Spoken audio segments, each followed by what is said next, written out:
When people think of skyscrapers, most imagine New York or Chicago. But the very first skyscraper in America wasn't built where most people expect, and it completely changed the way cities were built forever.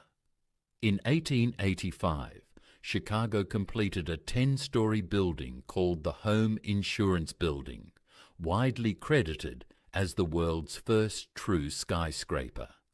What made it revolutionary wasn't just its height, it was how it was built.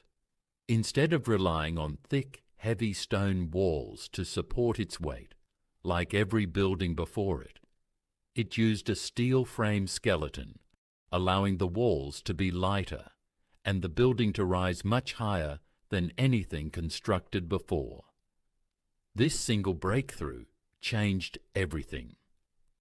Before steel frame construction, buildings could only rise so high before their stone walls became too heavy to support themselves.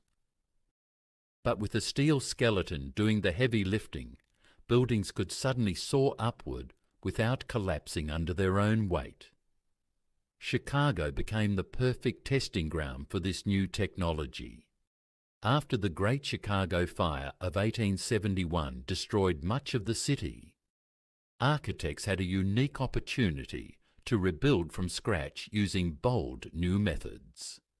This period became known as the birth of the Chicago School of Architecture, attracting some of the most innovative minds in American history. Within just a few decades, this skyscraper revolution spread rapidly to other cities, especially New York, where the race to build the tallest building became a symbol of American ambition. Buildings like the Woolworth Building and eventually the Empire State Building owe their existence to the engineering breakthroughs first tested in Chicago. What's shocking is how quickly this happened. In less than 50 years, American cities went from having no buildings taller than a few stories to constructing towering giants that touched the clouds. All because of one relatively unknown building in Chicago that dared to challenge the limits of architecture. So the next time you look up at a modern skyscraper, remember, it all started with a single steel frame building in Chicago, a city that literally rose from the ashes to change the skyline of the entire world.